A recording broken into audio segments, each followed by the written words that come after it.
வணக்கம் நண்பர்களே, எல்லா எப்படிக்கும் வணக்கம். இலக்கிய விவசாயம் நீங்கள் வந்து மூக்கரட்டை கீரையை பார்க்கணும். இதோட வந்து பார்த்தீங்கன்னா நாட்டு சிறு நெருஞ்சியும் கொஞ்சம் சேர்த்துக்கலாம். இப்போ வந்து அருமையான ஒரு டீ ரெடி பண்ணுறோம். என்ன இதுன்னு பார்த்தீங்கன்னா, இன்றைய காலகட்டத்தில் வந்து பார்த்தீங்கன்னா சீனி, வெள்ளைச்சீனின்றது எல்லாத்துலேயுமே கலந்துருச்சு.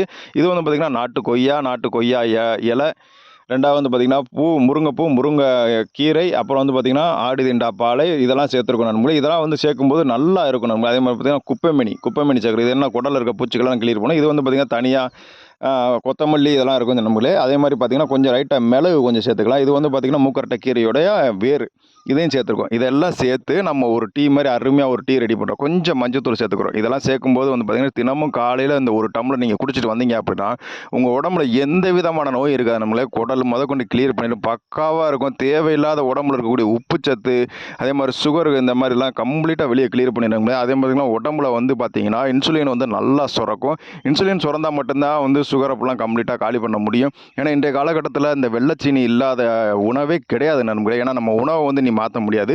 நம்ம வந்து டெய்லி வந்து இந்த மாதிரி ஒரு டீயை நம்ம ரெடி பண்ணிக்கலாம். இயற்கையாக நம்ம இடத்துலேயே கிடைக்கக்கூடிய அருமையான மருந்து நம்ம எல்லாத்துலேயுமே கொஞ்சம் கொஞ்சம் சேர்த்துக்கோங்க. கொஞ்சம் கொஞ்சம் சேர்த்துக்கிட்டு எல்லாம் இது பண்ணி ஒரு டீ மாதிரி நல்லா கொதிக்க வச்சு ஒரு டம்ளர் குடிச்சு பாருங்க. ரொம்ப ரொம்ப அருமையாக இருக்கும். கொஞ்சம் துவர்ப்பாக இருக்கும், லைட்டாக கொஞ்சம் கசப்பாக இருக்கும். அந்த மாதிரி லைட்டாக நல்ல தேன் சேர்த்துக்கோங்க. இல்லைன்னா கருப்பட்டி சேர்த்துக்கோங்க.